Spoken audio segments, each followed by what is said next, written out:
Hola, bueno, buenas noches a todos. Gracias por conectarse hoy día y acompañarnos en este homenaje que estamos realizando con motivo del cuarto mes del fallecimiento de nuestro querido maestro, colega y amigo Ciro Alegría Barahona. Este homenaje tiene por nombre Glosas de una ciencia melancólica. Bueno, y en esta ocasión se van a realizar tres actividades que están dirigidas a conmemorar el pensamiento de Ciro, que ha sido condensado de una manera muy elegante y sugerente en su libro de ensayos titulado Adagios, crítica del presente desde una ciencia melancólica. Ensayos que, dicho sea de paso, lo hicieron merecedor del trofeo Copé de Oro en el año 2018. Bueno, a continuación, a manera de introducción, vamos a reproducir una breve entrevista que justamente se realizó con motivo de la publicación de este libro.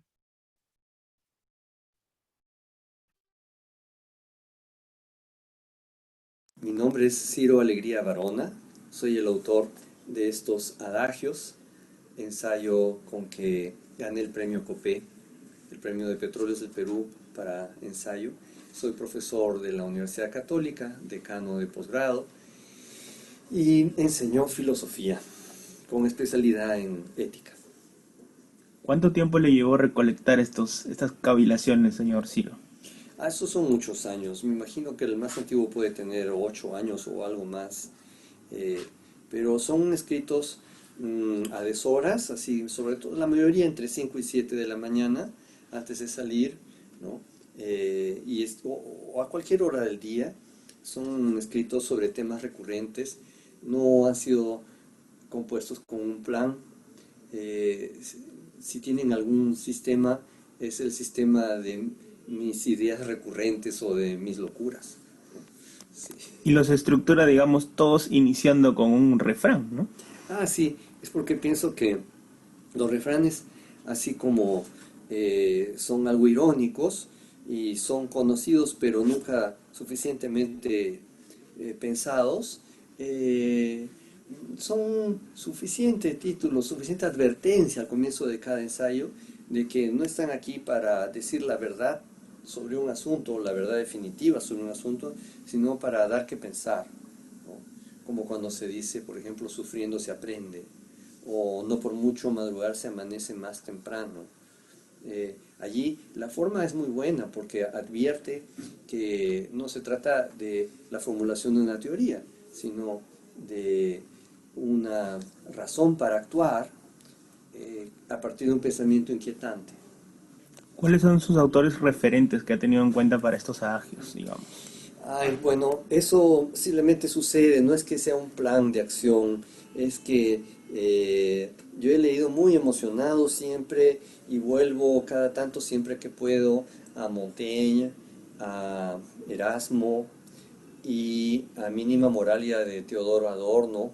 Detrás de ellos están también Walter Benjamin, Nietzsche, muchos autores de la teoría crítica y Rousseau, que realmente adoro. Así, no menos quizás los autores peruanos, César Vallejo, mi padre, y como actitud en general del pensamiento, González Prada. Finalmente, ¿qué lugar cree usted que ocupa la filosofía para en esta sociedad, digamos, tan agitada, tan presurosa como la que vivimos? Yo pienso que eh, la filosofía regresa por sus derechos al pie de la crisis, ¿no? La crítica es la crisis elevada al pensamiento.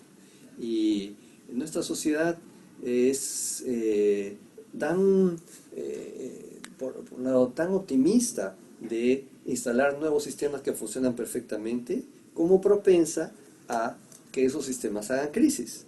Entonces, cada vez que nos topamos con problemas serios, filosofamos, y filosofamos aún sin filosofía explícita, ¿no? sino tomándonos la libertad de pensar libremente dentro de los más distintos asuntos.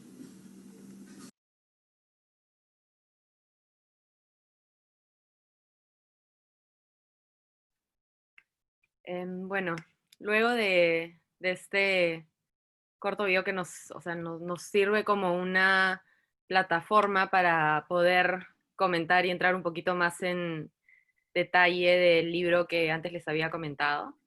Bueno, ahora le voy a dejar el micrófono y la pantalla libres a Víctor para que nos dé una pequeña introducción. Gracias, Marapía. Bueno, buenas tardes a todos y a todas. Me alegro que estemos aquí reunidos para celebrar la memoria de Ciro Alegría. Antes de llegar a las breves líneas que he preparado para hacerle yo mi homenaje, quisiera empezar agradeciéndole a Sebastián León, quien ha sido responsable de armar este evento, de congregar a los estudiantes y amigos de Ciro que participarán en este homenaje, que ha terminado teniendo dos partes. La primera, que empieza hoy y termina con una segunda edición el próximo 17 de octubre. Y por supuesto también agradecer, como siempre, a Eliana Mera y Bárbara de Toki del CEF y a todos los técnicos de DTI. En esta ocasión creo que es Yuri Santiago quien está detrás de bambalinas, como siempre, en su invisibilidad, indispensablemente garantizándonos el impecable funcionamiento de nuestros eventos. Bueno, qué emoción ver a Ciro en ese video y escucharlo hablar otra vez. Los grandes crecen mucho más siempre cuando se nos han ido. Ese es el caso con Ciro, que a medida que pasa el tiempo desde su súbita e inesperada partida, sigue creciendo cada vez más entre quienes lo conocimos. Es el gran consuelo después de la partida de alguien querido, que los escritos que han dejado nos permiten seguir conociéndolos, dialogando con ellos, y en el caso de Ciro, nutriéndonos de todo aquello que él tan generosamente le ofrece al lector, como siempre lo obsequió a sus estudiantes, a sus amigos, y en realidad a cualquiera con quien entablaba conversación. Ciro ha dejado en su último libro de ensayos, Adagios, crítica del presente desde una ciencia melancólica, que estamos todos comentando hoy, un ejemplo paradigmático que me parece a mí el tipo de trabajo filosófico que se hace cada vez más urgente en la época que estamos viviendo. Están escritos con la sencillez y fluidez del saber que uno adquiere de la pasión de la experiencia, del padecer y el sufrimiento, diría Ciro, y con la misma modestia con la que él siempre vivió y pensó, con la hondura y el saber que todos, quienes lo conocimos, gozamos tantas veces. Estos ensayos son testimonio del fruto de la práctica fiel a la vocación del pensar, el producto de una vida de reflexión valiente, capaz de avanzar hasta el precipicio e incluso arrojarse al abismo, a fin de traer de vuelta los tesoros con que nos enriquecen estos ensayos. Es parte de la tragedia humana el que pocas veces lleguemos a realmente apreciar lo que nos es más cercano, sino desde el momento en el que ya no lo tenemos. Olvidamos siempre que la vida es hoy, siempre este presente fugaz que dejamos escurrírsenos entre los dedos semiabiertos en nuestra distracción. Pero es un tema central de estos ensayos, que el sufrimiento es el camino regio hacia el saber. En el padecer nace el darse cuenta, escribe Ciro con claridad. Y sigue, el pensamiento vale por el sufrimiento que consigue retener vivo. El lado manso de la experiencia se encuadra en conocimientos. Ciro claramente distingue aquella concepción de la filosofía que se identifica con la ciencia, cuyo objetivo es siempre el entendimiento, para rescatar más bien algo esencial a la vocación filosófica. Así lo pone él. Pensar no es entender. Pensar es no entender. Se piensa lo que no se entiende. Pues si se entiende, se conoce. Y lo conocido ya no se piensa más, se sabe. Entender algo es darlo por entendido, luego por sobreentendido y finalmente desentenderse de ello. Lo que nos mueve es lo que está por verse.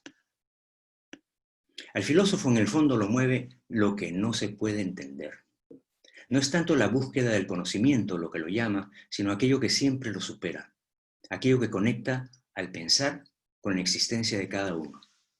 Es esa conexión con lo vital que en su movimiento y cambio permanente, su temporalidad y el sufrimiento ineludible que lo acompaña, que contrasta así Ciro con la mera posesión del conocimiento, del entendimiento.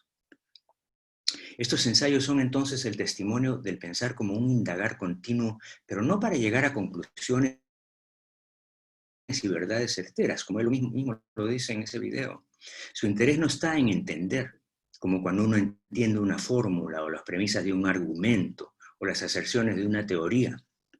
Lo suyo es esa actividad de pensar que termina con, en palabras mismas de Ciro, la ceguera en que el conocimiento mantiene a nuestras mentes, la maldita representación sin punto de vista, la oscuridad impenetrable de las fórmulas, de las proposiciones, del decir algo.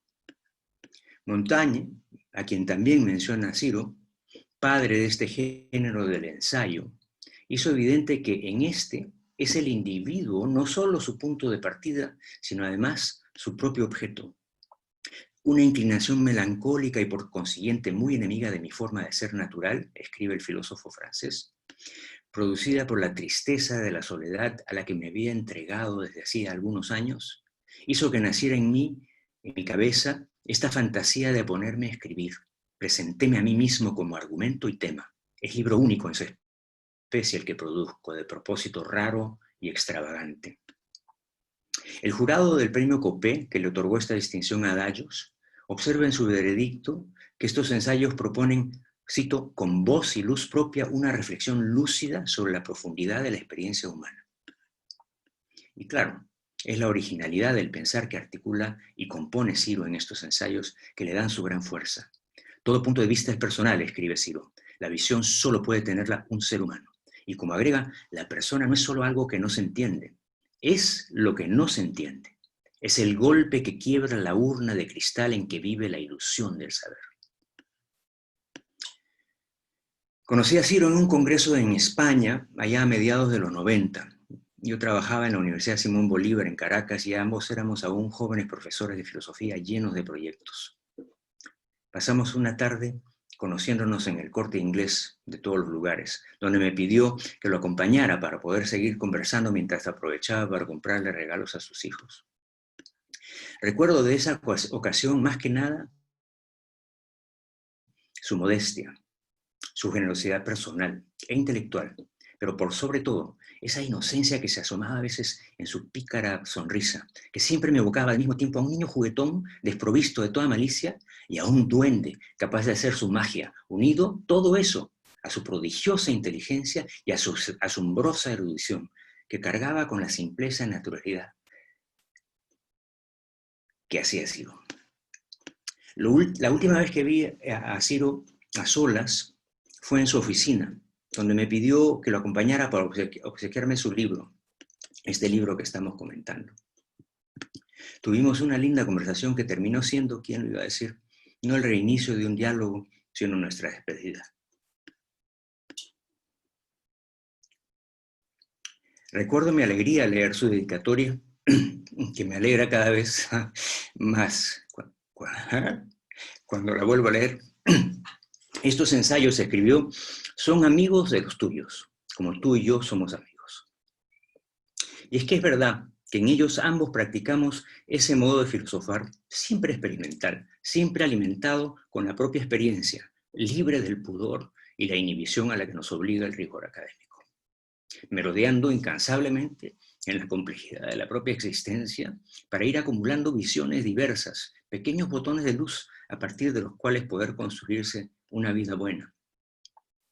Emerson escribe en sus diarios que es muy difícil ser suficientemente simple para ser bueno. Pero detrás de la madurez y profunda lucidez de estos escritos, uno puede reconocer esa maravillosa simpleza de nuestro inolvidable amigo, Ciro Alegría. Muchas gracias.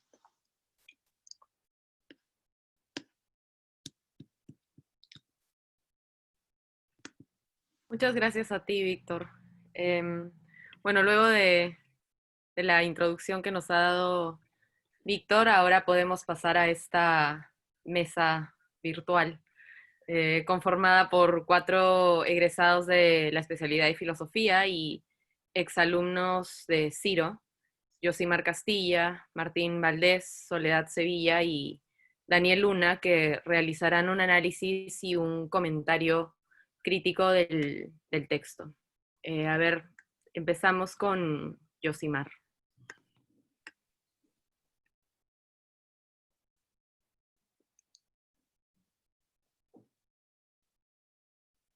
Tu micro.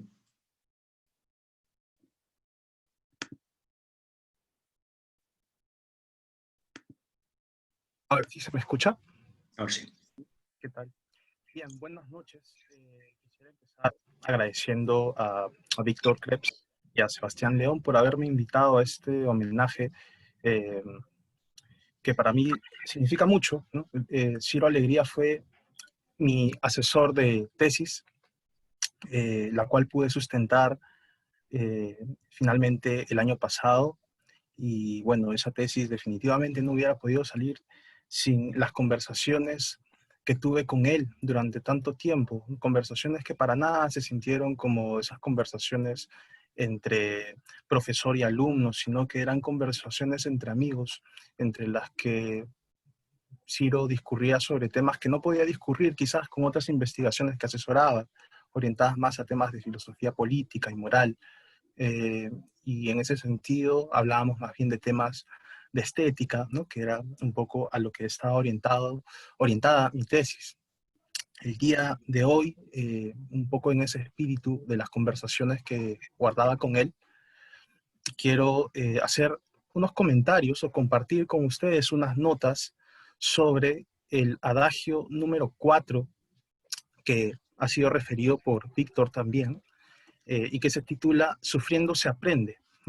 Y es un adagio que he elegido comentar, ya que por un lado tuve la oportunidad de hablar sobre ese texto personalmente con Ciro en su momento, y por otro lado, porque pienso que guarda algo esencial sobre el sentido general del libro. Nos dice algo este adagio sobre qué cosa es esto de la ciencia melancólica. Entonces, comparto con ustedes algunas notas que tengo al respecto, ¿no? Sufriendo se aprende, es el título del adagio, como había dicho, ¿no? Hölderlin, ¿no? El poeta alemán, dice en un texto titulado, bueno, titulado por editores, En Amable Azul, que sufrir es como si peleara Hércules con Dios, ¿no? Así que aquí se esconde algo potente. El adagio, como decía, parece contener una indicación importante sobre el sentido general del libro. De hecho, si ponemos atención al subtítulo, podemos preguntar ¿qué es una ciencia melancólica? Una indicación de esto la da una afirmación de Ciro en este texto, cuando dice que melancolía es el estado en que la mente se despeja. Que la melancolía esté vinculada aquí con una disposición científica, eso es lo que da que pensar en este adagio. Entonces, procedo en tres partes. Primero, sufrimiento es una palabra para hacer referencia a un padecimiento, a un dolor, a una pena. Todas estas son palabras que a su vez hacen referencia también a un fenómeno fisiológico. Para empezar, consideremos que se sufre porque algo se ha roto o porque algo nos ha sido sustraído, quizá una cosa, como el niño que sufre por el juguete roto, o cuando somos víctimas de un robo, alguna estafa, alguna injusticia. Sufrimos cuando perdemos a alguien que es de nuestra consideración o nuestro amor, cuando se aleja, cuando nos daña o cuando muere, o en uno de los casos más desesperantes, se sufre por la pérdida de la propia dignidad, que es inicio de un sufrimiento psicológico y anímico que parece perpetuarse porque se entrampa en sí mismo con preguntas para las que no hay respuesta satisfactoria, porque elabora sus propias aporías.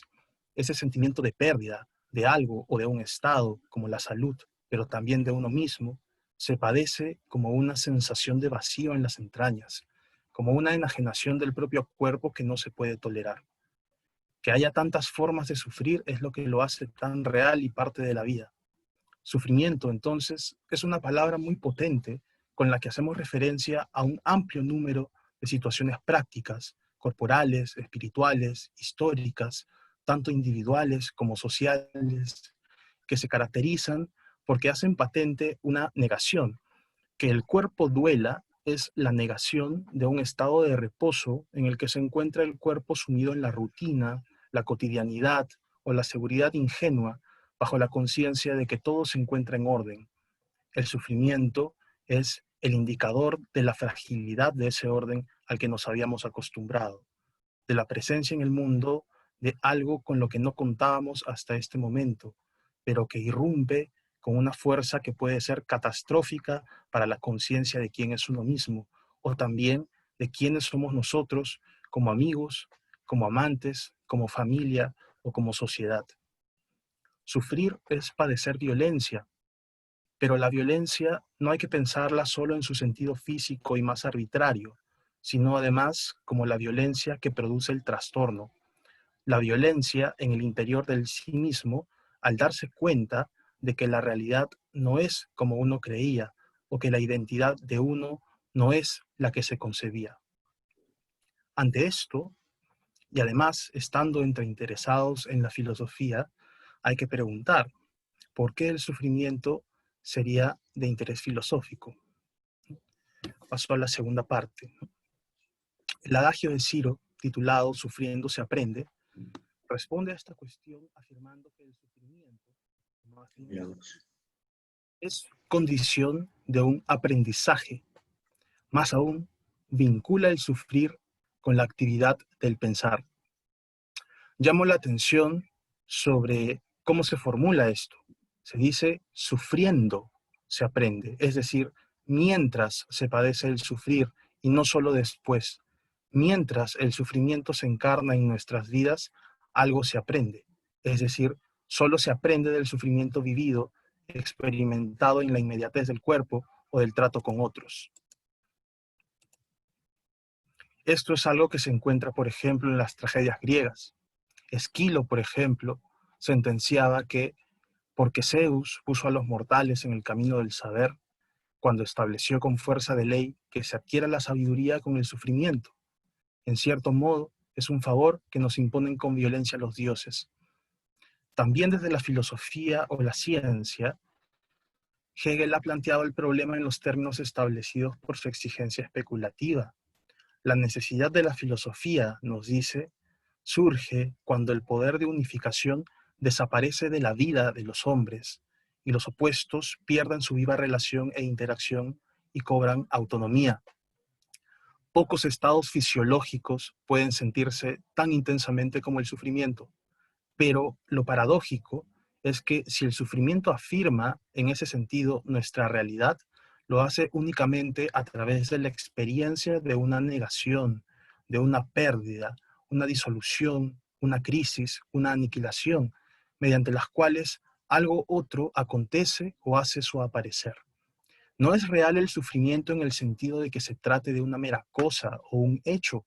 Por eso dice Ciro que el sufrimiento no es nunca completamente real, no se puede conocer, solo puede ser aludido, simplemente existe. Y luego continúa, pero lo que más duele del dolor es que no cesa. Su duración pertinaz nos da la idea de una vida interminable. Pero no cesa no porque resulte en efecto interminable, sino porque no tiene que ver con el tiempo. El tiempo cotidiano sigue ahí, la gente va y viene, continúan sus propios asuntos. Es en la inmediatez de uno mismo donde el sufrimiento se experimenta, donde el tiempo cesa para uno, donde uno crea para sí su propio tiempo. Paso a terminar mi comentario. Pero en ese ensimismamiento que produce el sufrir, acontece, como decía, otra cosa.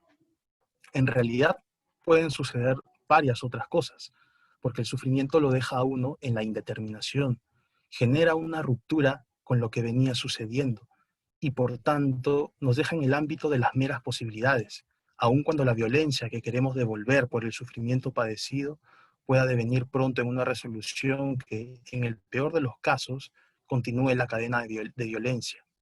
Pero el adagio de Ciro pone atención sobre cómo desde esa indeterminación, en medio de esa crisis que es el sufrir, puede darse aquello que denomina la ocasión de descubrir el pensamiento. ¿Cómo es eso? Por ejemplo, cuando la reacción ante el sufrimiento es un esfuerzo de tomar distancia del padecer, buscándole una explicación que muestre que todo se trata de un malentendido o de un mal momento que ya pronto pasará.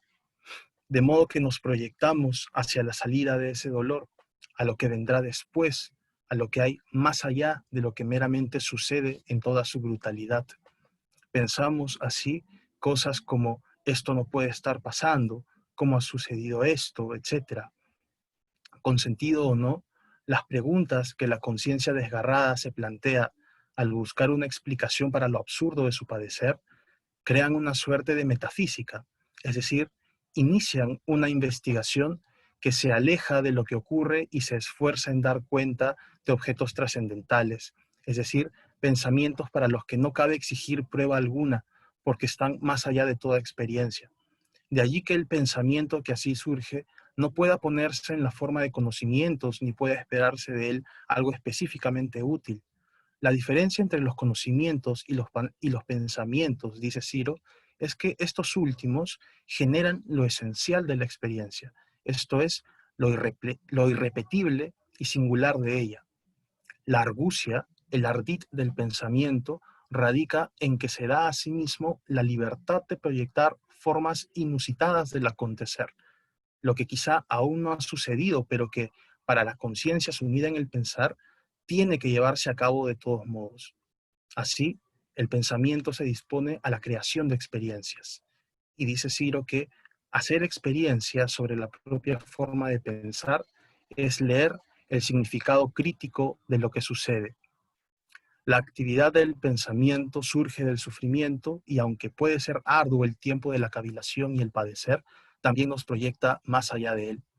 Esto creo ocurre de muchas maneras. Ciro menciona que este fenómeno, que se despliega como un fin en sí, dice además, está a la base de las matemáticas, la lógica, la deducción trascendental de las categorías de Kant, pero también surge y se plasma como una fuerza estética, como ocurre en los cuadrados mágicos de Duredo y Subirachs que él pone en su libro.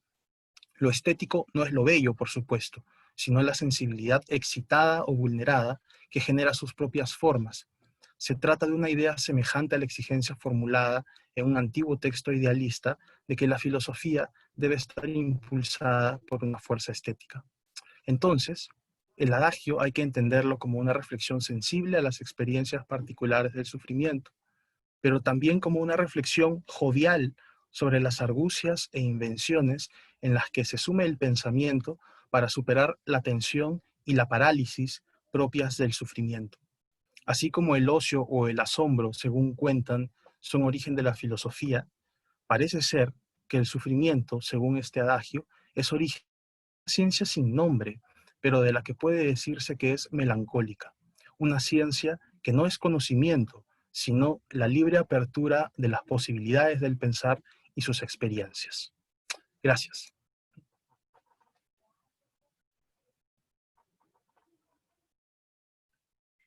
Muchas gracias, Yosimar.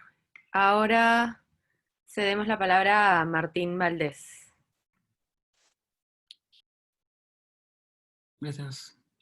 Gracias, María Pía. Buenas noches con todas y todos. Es un gusto realmente participar de este evento homenaje a Ciro. Yo he elegido el adagio 17 para comentarlo. Se titula "De menos nos hizo Dios". Sin embargo, quisiera rápidamente una explicación sobre esta lección. Confesaré que yo tuve la suerte de revisar una versión incompleta de estos adagios hace 5 años, del 2015, y no llegué a revisar con detenimiento. Tengo pendiente todavía la versión publicada, pero para este evento me pidieron elegir un adagio justamente para comentarlo.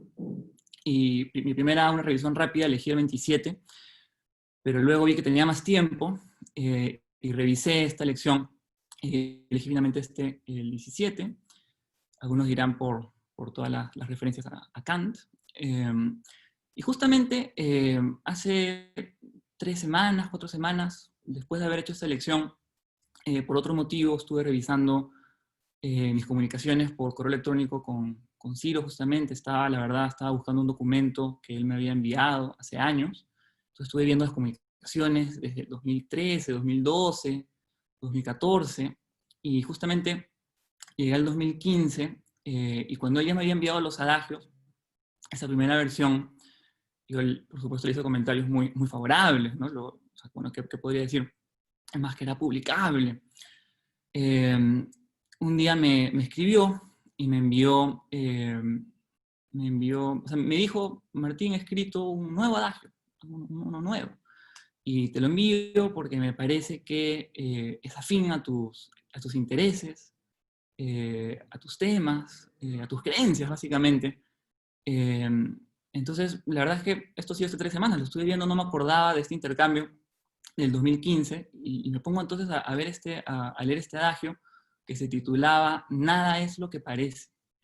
Y me pongo a leer este adagio y veo justamente que es el 17, que es este mismo que voy a comentar, solo que en la versión publicada le cambió de nombre y agregó, creo que un par de parrafitos, pero bueno, me pareció, digamos, bueno, significativo que haya elegido justamente este adagio que, digamos, él había señalado, ¿no? Que era afín a mis creencias. Entonces ya, voy a comentar, hacer un par de reflexiones, la verdad, muy, muy puntuales, espero, sobre este adagio. El tema del adagio es, si lo podría poner de alguna forma, es la confusión entre personas y cosas.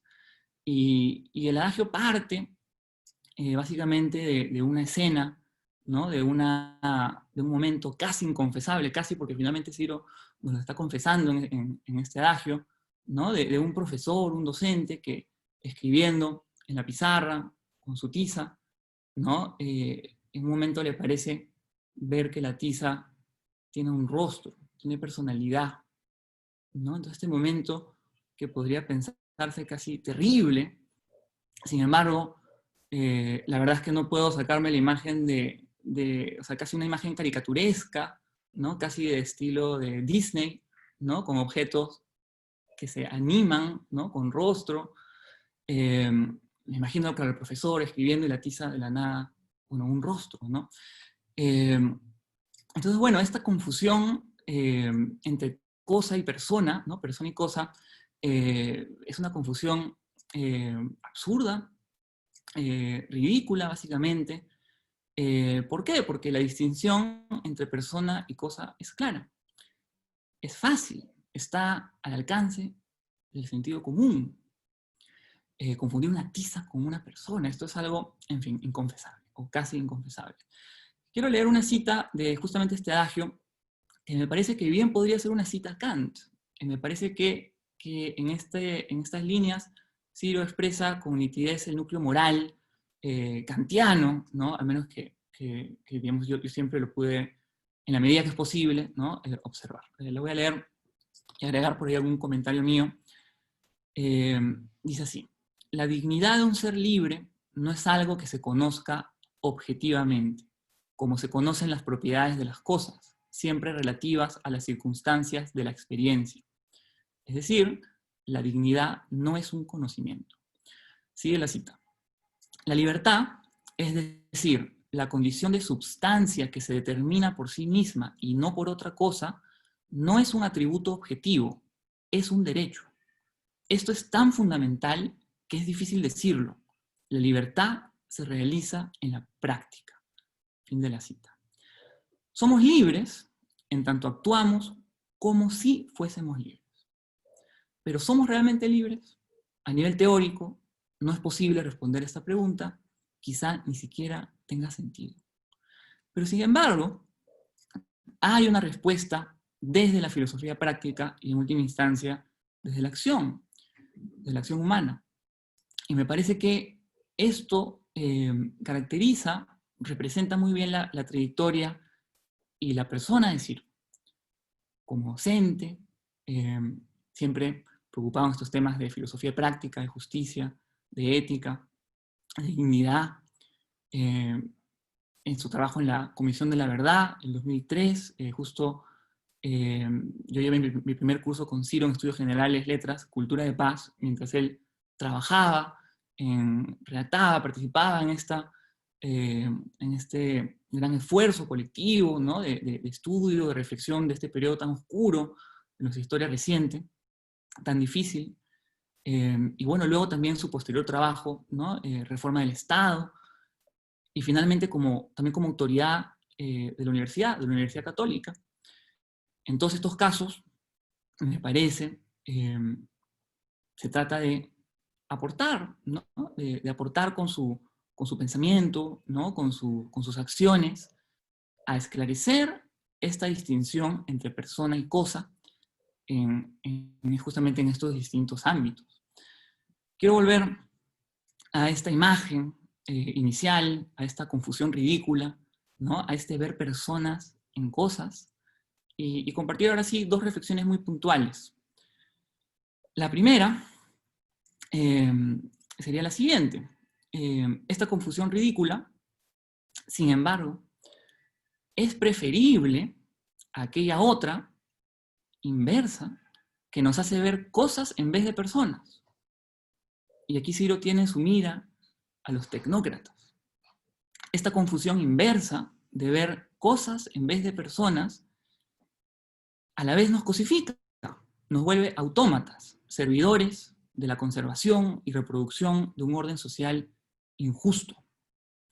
Dice Ciro con una claridad y contundencia impresionante, lo cito brevemente, en el mismo adagio también, el 17, dice Ciro: para acabar con esto, con el reino de la tecnocracia, para acabar con esto, tenemos que atrevernos a pensar y a decir que los tecnócratas están tan equivocados sobre el mundo y la vida como los esclavistas. Fin de la cita, ¿no? Los tecnócratas imponen su conocimiento objetivo sobre los fines subjetivos de las personas, en números, cifras y no rostros. La segunda reflexión, y última reflexión, esta confusión ridícula de ver personas en cosas, nos acerca, de algún modo, nos acerca a la virtud. Y aquí entiendo la virtud como un término medio, entre dos extremos, y justamente dice Aristóteles, hay virtudes que están más cercanas a un extremo que al otro. Por ejemplo, la valentía está más cercana al exceso, ¿no? A la temeridad que al defecto, a la cobardía.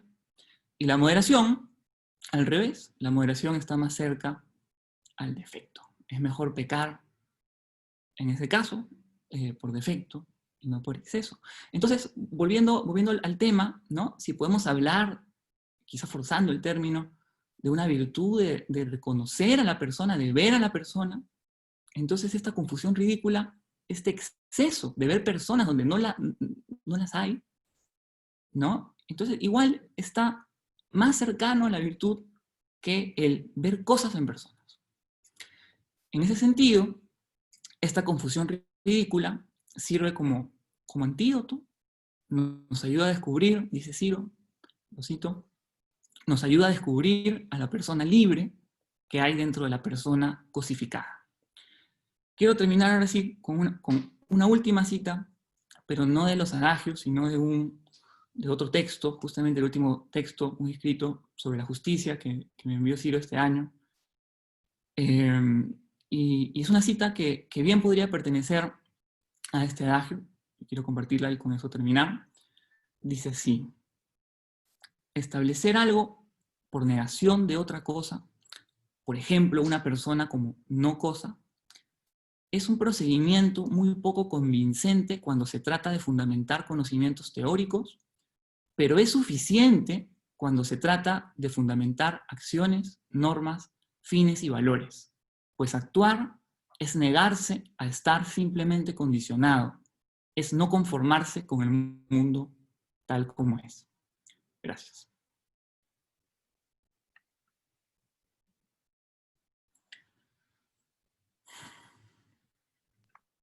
Muchas gracias, Martín. Ahora cedo la pantalla y el micro a Soledad Sevilla. Hola. Bueno, gracias a todos por estar aquí. Gracias a Víctor y a Sebastián por organizar el evento y, bueno, por contar conmigo. Y gracias a Víctor por la descripción de Ciro, que me ha traído mucho a la mente cómo era efectivamente Ciro, cómo era escucharlo hablar, cómo era estar con él en clases.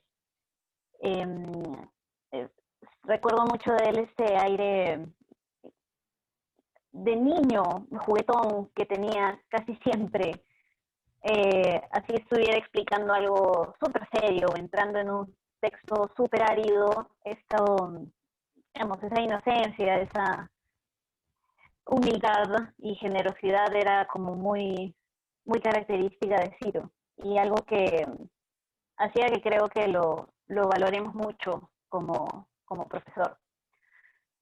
Pero bueno, a ver, yo elegí el adagio gallina que come huevo ni aunque le quemen el pico, que es el adagio 7. Bueno, todo el texto me parece que está atravesado por un cierto tono un poco pesimista, pero este texto, a pesar de que describe con claridad y con lucidez las formas en las que aquello que debería hacernos libres más bien nos oprime, a pesar de que está esta descripción, encuentro que es también optimista, porque finalmente Ciro en este pequeño texto da cuenta de cómo siempre hay espacio para la libertad, siempre hay espacio para la autonomía y, digamos, por apabullante que sea las estructuras sociales que nos rodean y que nos determinan, nunca nos determinan por completo. Siempre hay pequeñas fisuras y pequeñas grietas que nos sirven precisamente como espacio para la libertad, o al menos como oportunidad para ejercer libertad y autonomía. Bueno, en este adagio, Ciro empieza hablando de Hegel y de cómo la idea de la eticidad de Hegel tiene un en vez y, digamos, tiene un revés y un derecho. Tiene un lado luminoso, un lado positivo, un lado bueno, que implica que, claro, que el individuo en una sociedad estructurada por instituciones es el individuo libre. Sin embargo, todas estas instituciones pueden servir también para oprimirlo. Y recuerdo también, Ciro, a Adorno y a cómo, digamos, la normalización del individuo y su entrenamiento para la conformidad con una sociedad dañada, injusta, malograda, inicia desde la más tierna infancia, desde que damos un respiro en el mundo. Empieza con la crianza en la familia, continúa con la escuela, que ya es una institución estructurada precisamente para hacernos ciudadanos funcionales, y luego continúa en el trabajo o en la educación superior. Que continúe en la educación superior es particularmente doloroso, diría. Pero claro, el punto es que Ciro da cuenta de cómo hay un entramado de instituciones que nos entrenan para ser funcionales. El punto que resalta Ciro es que esta constante formación es precisamente constante. No se da en un solo momento y termina de determinarnos en ese momento una vez y para siempre, sino que tiene que ser constantemente reiterada. Entonces, Ciro lo pone como que son varios comienzos, varias entradas a un momento más de formación, de reentrenamiento para la funcionalidad, para la vida funcional en la sociedad, lo que implica también volver a entrenarnos para estar conformes y para encontrarnos a gusto en esta estructura. Ahora, en tanto no es una tarea que sea una vez y para siempre, quiere decir que es una tarea que nunca está completa. Y si es una tarea que nunca está completa, quiere decir que siempre hay momentos en los cuales hay lugar para la inconformidad. Por eso, Ciro dice más adelante, la filosofía va perdida si quiere ser edificante, porque la filosofía precisamente tiene que ser el movimiento contrario. De ahí esta idea de que la filosofía es inútil, porque efectivamente la filosofía no debería ser ponernos otra, digamos, no debería ser una institución más de normalización, debería ser todo lo contrario. Y recuerdo también algo que aparece en el primer adagio, que dice Ciro que contra las caras pretensiones de la modernidad, la crítica nunca es constructiva. El trabajo de construcción empieza aparte de la crítica, luego de la crítica, pero la crítica no es constructiva. Y entonces articulo esto con la idea de que la filosofía va perdida si quiere ser edificante. Y recuerdo con esto las clases de Ciro. Y me parece irónico esto de la filosofía va perdida si quiere ser edificante, porque estoy casi segura de no ser la única, de recordarse perdida en alguna clase de Ciro. Muchas de las clases de Ciro eran a veces estar perdidos, digamos. Recuerdo mucho a Ciro con el texto en mano. A veces eran textos que no estaban en español, a veces en alemán, y Ciro los traducía un poco al vuelo y los traducía un poco con nosotros. Y eso a veces daba lugar a momentos muy bonitos, porque eran momentos en los cuales Ciro asociaba muy espontáneamente, muy de pronto, un tema con uno aparentemente completamente desligado y terminaba yéndose por tragedia griega, hablando de música o hablando de referentes que incluso a mí en ese momento no me resonaban para nada y que eran la primera vez que aparecían en mi cabeza.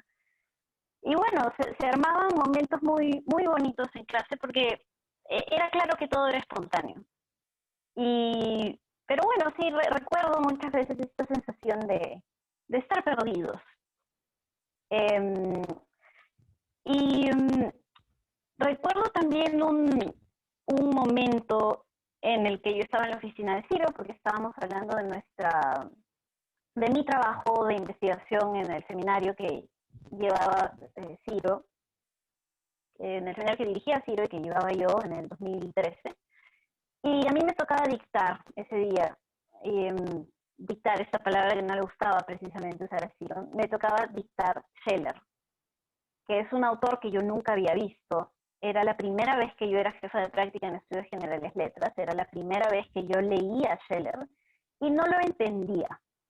Y con cierta esperanza le pregunto a Ciro si podía ayudarme y darme alguna pista para articular la clase porque estaba perdida. Y Ciro me mira y me dice que no había problema, que el punto, que no tenía que entender, que vaya a la clase con el texto y lo lea con mis alumnos y vea qué pasa ahí.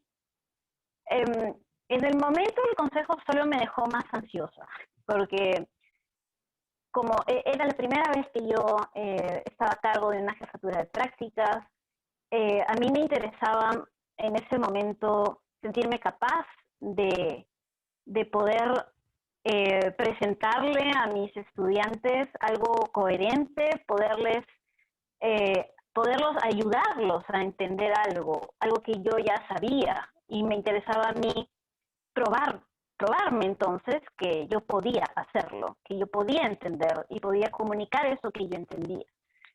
Entonces, en el momento del consejo, la verdad es que me dejó francamente desconcertada. Pero ahora me doy cuenta de lo valioso del consejo y de todo lo que estaba detrás del consejo. Y de la madurez que implica poder hacer eso. De la honestidad y la humildad que implica entrar a un salón como, en ese momento para mí era como jefa de práctica, pero pienso como profesor, profesora, y confesar a los estudiantes que tú tampoco entiendes, y hacerlos partícipes de esa incomprensión. Y eso debe ser la filosofía. A todos los que hemos estudiado filosofía, creo que nos gusta saber que podemos entender textos áridos, especialmente después de haber estado estudiándolos.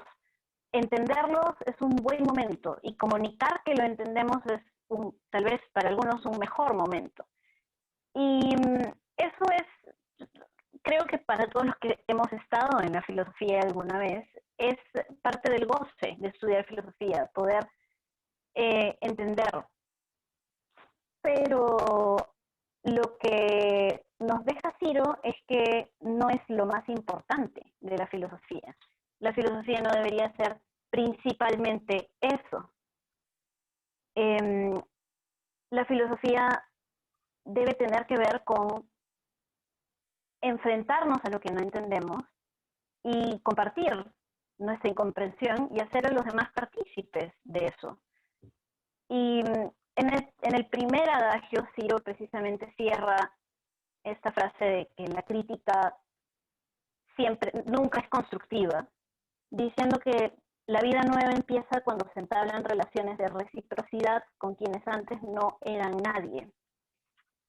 Eso de nuevo me lleva a la situación de un salón en donde se enseña filosofía, o donde se aprende filosofía, o donde se aprende a pensar.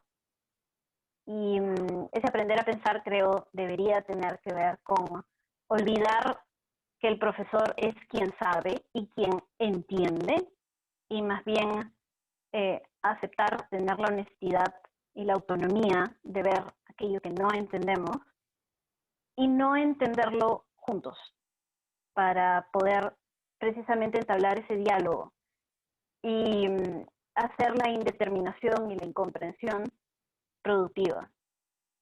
Entonces, este adagio de gallina que come huevo ni aunque le quemen el pico me hizo pensar en cómo precisamente quienes hacen filosofía deberían ser estas gallinas que comen huevo ni aunque le quemen el pico. Es decir, nunca deberían dar nada por entendido, por sobreentendido, para poder desentenderse de ello, sino más bien volver una y otra vez a la crítica, y desde la crítica a la construcción. Y bueno, me quedo con el último pasaje de este adagio, que es además una imagen que me hace pensar en Ciro porque es bastante lúdica. Dice: cuando supe que los curas de mi colegio rezaban cada día al despertar y bendecían sus hábitos antes de volver a vestirlos, sentí una mezcla de pena por ellos y contento por los demás seres humanos. Fue algo así como ver a Superman lavando, planchando y remendando su traje. Eso indicaba que los curas en verdad no tenían sus hábitos como una nueva naturaleza, o en todo caso que esta naturaleza adquirida tenía que ser conjurada con cada nuevo sol, como si la luz terrena desencantara o quitara su gracia a lo que estaba tocado por la luz divina. Eso quería decir que los curas eran libres de colgar sus hábitos y que nosotros, sus alumnos, no éramos inferiores a ellos por tener más libertad, es decir, más indeterminación. Me quedo con eso porque me hace pensar precisamente en cómo, a pesar de todo el paso por instituciones que nos normalizan y nos hacen funcionales y nos llevan a conformarnos, etcétera, etcétera, todos los días en la práctica siempre hay pequeños momentos en los que podemos romper con eso, y que precisamente eso es lo que nos hace iguales a todos los demás. Bueno, gracias por escuchar. Muchas gracias, Soledad. Y ahora pasamos con Daniel Luna. A ver, ¿se escucha? Perdón, se está moviendo acá esto. Ya. Muchas gracias a todos por la organización, y obviamente a Víctor, Martín, Yosimar, y Soledad también, sus comentarios han estado muy bonitos y ha sido bueno recordar a Ciro. Así que yo al final, pucha, la tengo más tranca, ¿no? Pero voy a hablar en dos partes. La primera es un poco cómo entiendo lo de los adagios, porque tenía que hacer un comentario, y en la segunda intentar hacerlo. Entonces, ¿cómo entiendo el libro, no? Y sobre todo siento que se parece más a conversar con Ciro que a ir a la clase de Ciro. Entonces eso creo que es algo bueno para la gente que no pudo conversar con él. Creo que está bien. Y el texto que los antecede es en ese sentido muy ilustrativo, porque ahí Ciro utiliza la metáfora de estos textos como si fueran fotos, ¿no? Como si fueran fotos como de un viaje, ¿no?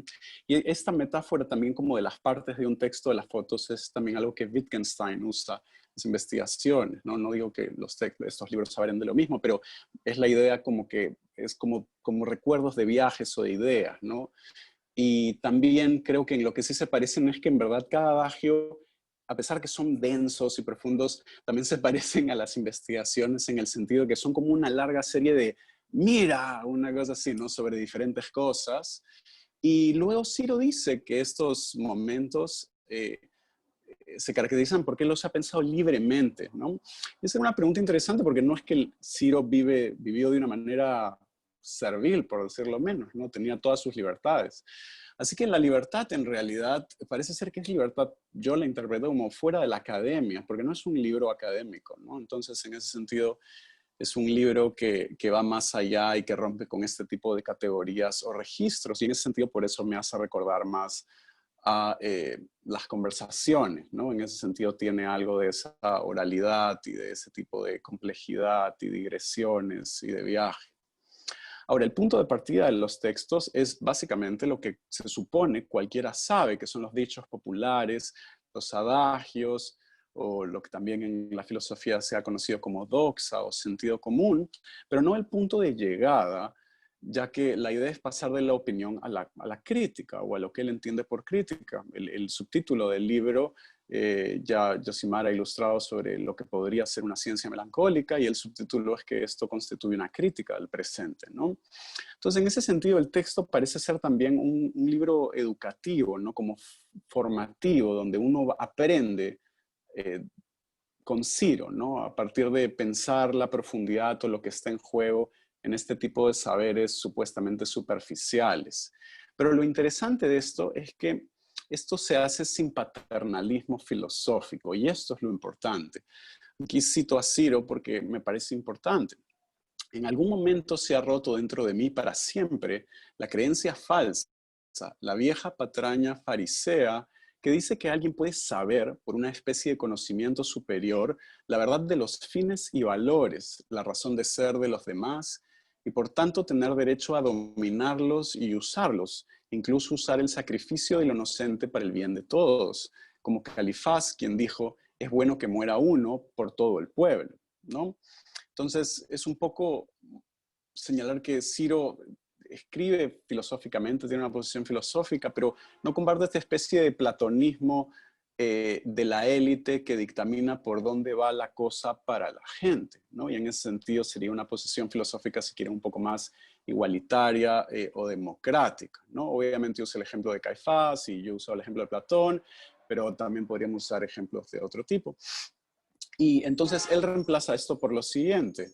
Cito, desde ese momento he aprendido a apreciar cada vez más los acuerdos entre personas, la cooperación libre, la reciprocidad, porque no hay otra forma de vivir bien que ser justo con cada uno en las circunstancias dadas, ¿no? O sea, esta pequeña oración sería, digamos, la síntesis como de la ética de la alegría. Ser justo con cada uno en las circunstancias dadas.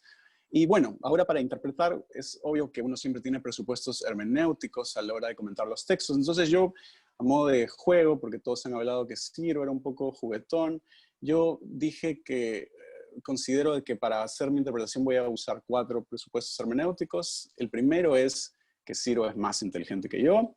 El segundo es que Ciro sabe algo que yo no sé y que quiere que lo aprendamos. Tercero es que lo que Ciro sabe podría de verdad ser verdad, podría ser como la verdad. Y el cuarto presupuesto es que cada comentario de Ciro, un adagio, es autosuficiente en sí mismo, ¿no? Con lo cual uno no tendría que en verdad leer todo el libro. Y bueno, todo esto implica tomar lo más seriamente posible estas reflexiones y tratar de hacer explícitas sus consecuencias. Y el adagio que yo he elegido, que también pudo haber sido otro, es el número 19, que lleva por título "Solo sabe mandar el que sabe obedecer", que además, porque yo asumo que la gente que está escuchando esto no tiene por qué haber leído el libro o necesariamente conocido a Ciro, este adagio es un párrafo de 6 páginas y yo creo que fue pensado en alemán, pero por suerte los verbos no están al final. Entonces, básicamente creo que aquí se ve un poco el núcleo teórico de Ciro sobre el poder y la dominación. Y básicamente Ciro empieza diciendo, y cito, que la raíz del poder está en la relación del individuo consigo mismo. Entonces, lo interesante acá es que Ciro, para pensar el poder y la dominación, considera que tomar control de sí es para él la preparación o la presuposición para poder dominar a los demás. Y él considera que esto es básicamente un proceso por el cual uno se concibe como un ser libre que controla mecanismos. Y básicamente él trata de entender esta idea del mecanismo como que uno descubre que puede regular sus deseos y sus necesidades.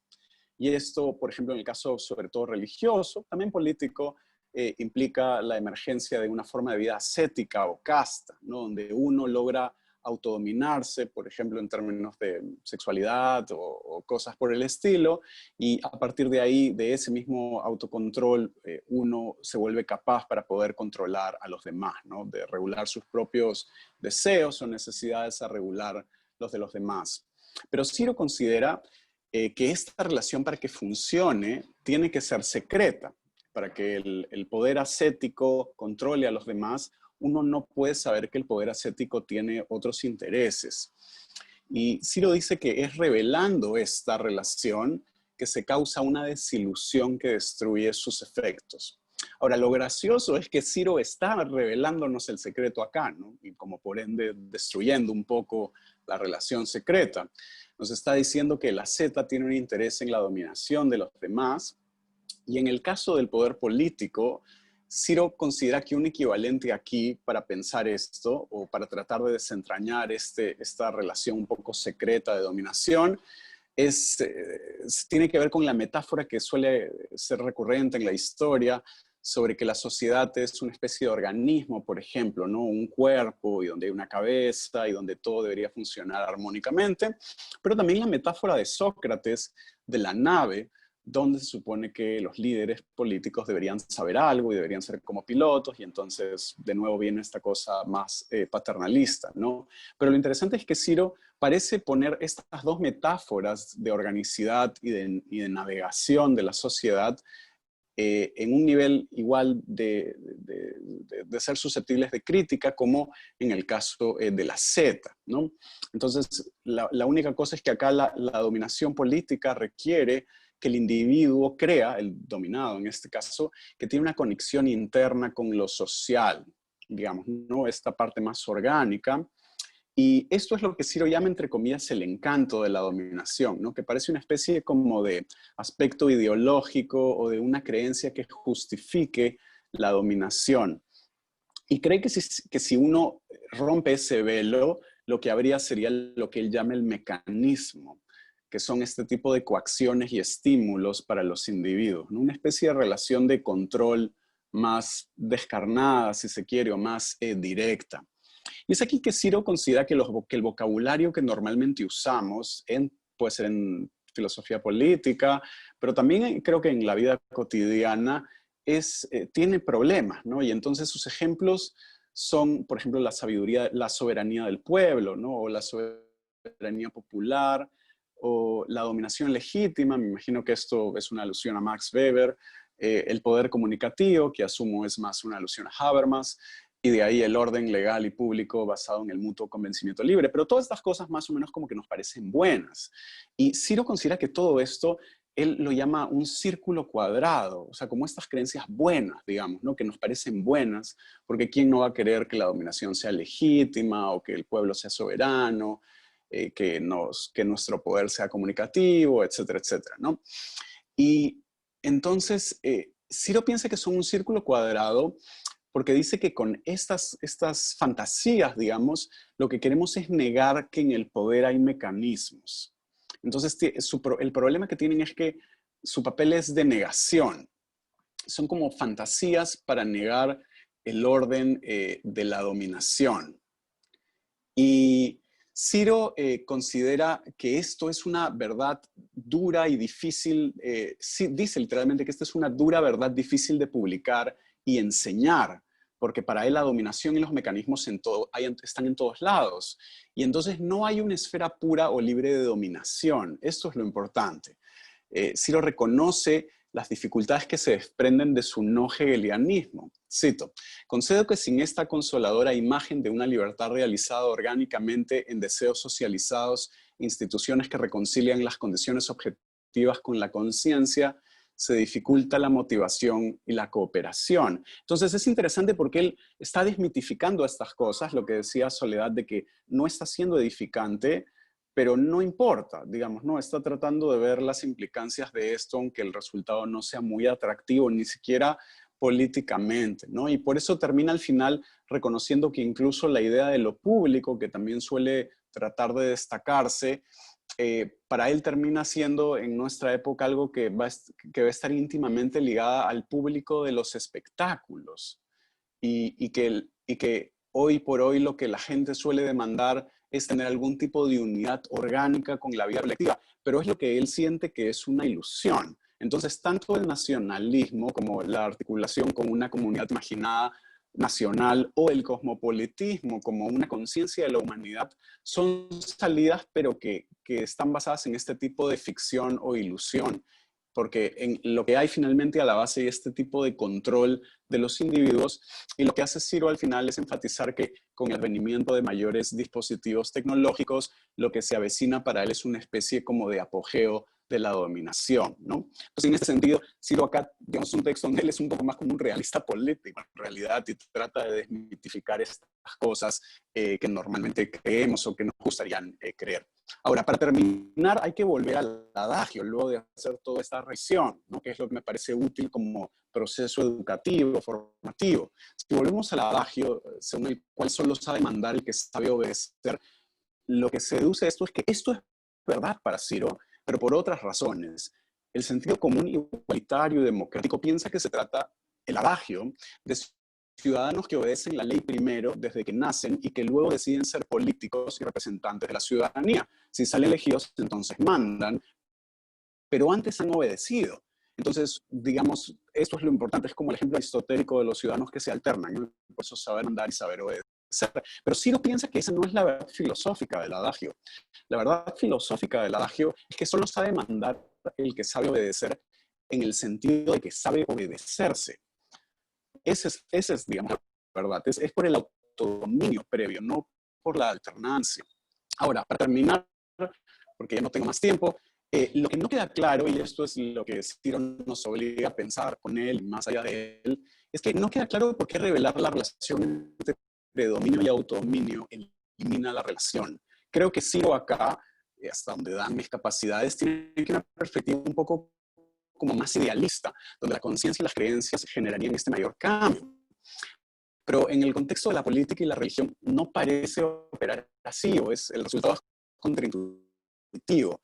Es decir, revelar que la secta tiene interés por la dominación no es tan automático como explicar un chiste. Cuando explicas un chiste ya no da risa, pero cuando explicas que la secta tiene otros intereses, no desaparece esa relación, por lo menos no de inmediato, ¿no? Entonces, queda pendiente entender cómo es ese proceso de disolución. Y finalmente, tampoco queda claro qué significa que nuestras ideas políticas normativas sirvan para negar la dominación, que son todos estos ejemplos, como dominación legítima, soberanía popular. Y aquí hay una ambigüedad que es un poco la que nos permite aprender de Ciro, porque una primera interpretación es entender que es una negación de la dominación, pero en el sentido de un rechazo inútil, como que al creer en la soberanía popular es como que estamos en negación de la dominación, ¿no? Como que nos hacemos los tontos, digamos, no queremos ver la realidad. Esa es una opción. Y la otra opción es que no sé si lo tendría este compromiso, pero la otra opción sería entender la negación bajo la idea de dialéctica, pero eso querría decir que tendrías que asumir que la sociedad también operaría bajo procesos dialécticos, entendido de alguna forma, con lo que negar la dominación a través de estas creencias sí podría significar algo real y no puramente subjetivo, ¿no? Son estos problemas y ambigüedades los que creo que dan poder pedagógico a su texto, en el sentido que sale más consciente del problema y de la condición humana luego de pensar junto a él. Y por eso tenemos mucha suerte de que nos haya dejado un libro inagotable con el que podremos seguir aprendiendo de él por mucho más tiempo. Muchas gracias.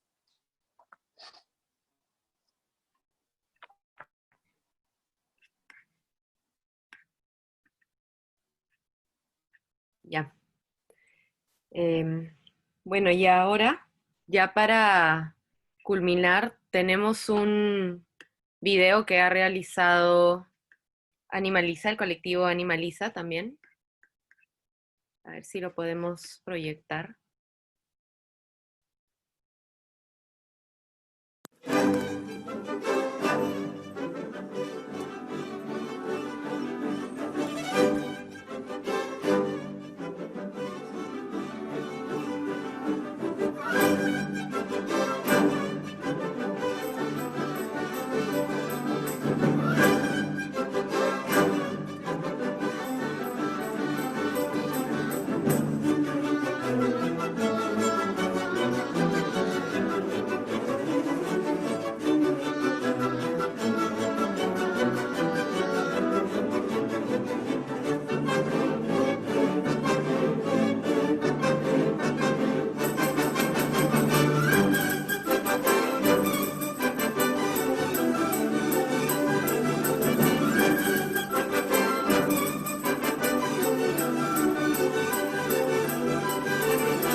Yo pienso que la filosofía regresa por sus derechos al pie de la crisis, ¿no? La crítica es la crisis elevada al pensamiento.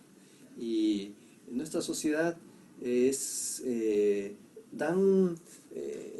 por un lado, tan optimista de instalar nuevos sistemas que funcionan perfectamente, como propensa a que esos sistemas hagan crisis. Entonces, cada vez que nos topamos con problemas serios, filosofamos, y filosofamos aún sin filosofía explícita, ¿no? Sino tomándonos la libertad de pensar libremente dentro de los más distintos asuntos.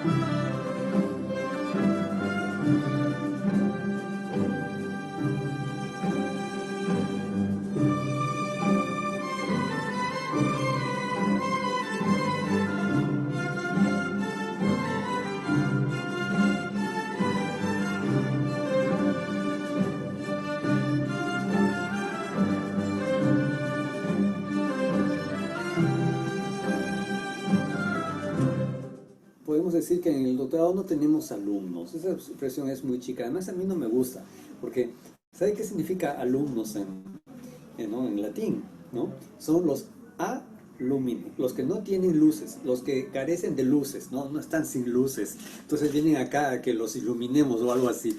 Es una expresión antigua, ¿no? Estudiantes es mucho mejor, ¿no? Pensar no es entender. Pensar es no entender. Se piensa lo que no se entiende. Pues si se entiende. Se conoce. Y lo conocido. Ya no se piensa más. Se sabe. Entender algo es darlo por entendido. Luego por sobreentendido. Y finalmente desentenderse de ello. Lo que nos mueve es lo que está por verse.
Perdón, perdón, todavía me estoy acostumbrando. Ya. Bueno, con este video damos por concluida la sesión del día de hoy. El 17 de octubre habrá una segunda parte a las 4 de la tarde.